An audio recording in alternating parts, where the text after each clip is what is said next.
A realidade não pode ser subestimada. A batalha espiritual que nós vivemos todos os dias, em todos os momentos. A palavra do Senhor diz que nós precisamos estar com a espada nas mãos 24 horas por dia, que é a Bíblia Sagrada. Então, quando o salmista diz: bem-aventurado é o homem ou o varão, ele está falando no sentido genérico, homens e mulheres, que não anda segundo o conselho dos ímpios, nem se assenta nas rodas escarnecedores, nem se detém no caminho dos pecadores, mas antes tem o seu prazer na lei do Senhor, e na sua lei medita de dia e de noite. Então precisamos ter um entendimento que para ter um crescimento espiritual, precisamos se alimentar da palavra. Perceba, irmãos, Jesus, o próprio Filho de Deus, o próprio Deus, ele simplesmente deu-nos todos os exemplos aqui na terra a ser seguido. Então foi Jesus que nos ensinou como orar. Jesus nos ensinou a necessidade de consagrar a vida. Ele nos ensinou a necessidade de se alimentar da palavra. Ele diz: conhecei-vos a Deus e prossigais em conhecer. Eu posso estudar a Bíblia dioturnamente e até achar que eu não preciso mais ler ela, porque já está gravada no meu coração e na minha mente. Mas não é isso que Deus quer. Mesmo aos que lê dia e noite, em todo o tempo, precisa continuar lendo, porque há uma necessidade de conhecermos a Deus e prosseguir em conhecer, irmãos. Então perceba, Jesus, quando ele vai ao monte consagrar, 40 dias e 40 noites, ele orava e ao mesmo tempo consagrava, ou jejuava. Mas quando está finalizando, aqueles 40 dias, ele recebe uma visita. Imagine você, Jesus recebe uma visita de Lúcifer. Ele vai até Jesus o tentar. Eu pergunto, se ele tentou ao próprio Filho de Deus, e você, e a mim, então precisamos conhecer. Quando a orientação é conhecer-vos a Deus e prossigais em conhecer, perceba o porquê da importância. Porque quando Jesus é tentado, Satanás usa a própria Bíblia para querer convencer a Cristo a se submeter às orientações dele. E como é que Jesus se defende? Jesus se defende citando a própria Bíblia para ele. Então ele está diante de alguém que conhecia mais do que ele, da própria palavra, mas ele mesmo se referiu para Jesus.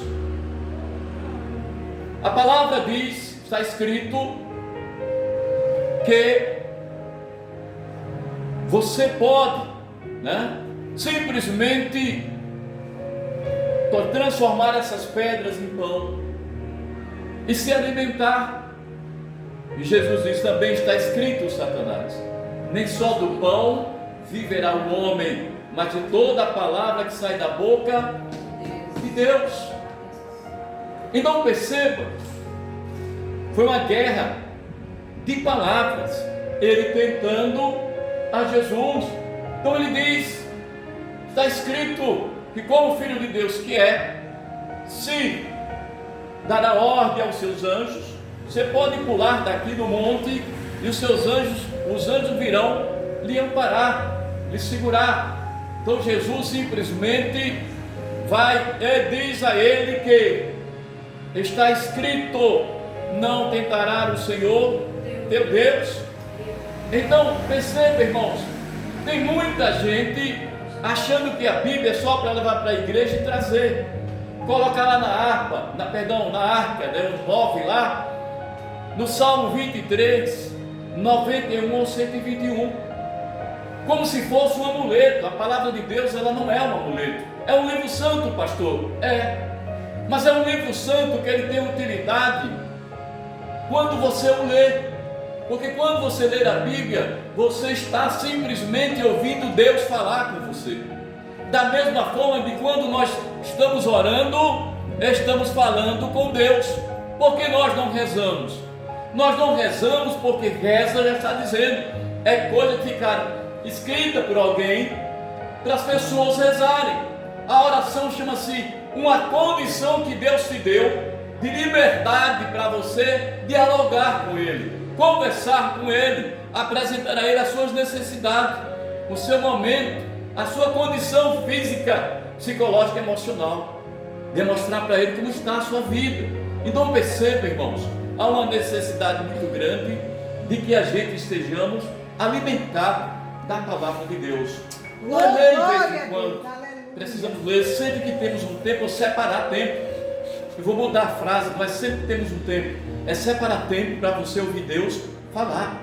Ora, você ouve vizinho, você ouve colega, ouve marido, ouve mulher, ouve patrão, ouve pai, ouve mãe, às vezes senta na calçada para ouvir pessoas que não têm nada para te oferecer, e você dá atenção, e você ouve, às vezes até acaba se envolvendo em conversa que não deveria se envolver, mas Deus, você não separa tempo para ouvir Deus falar com você, através da leitura.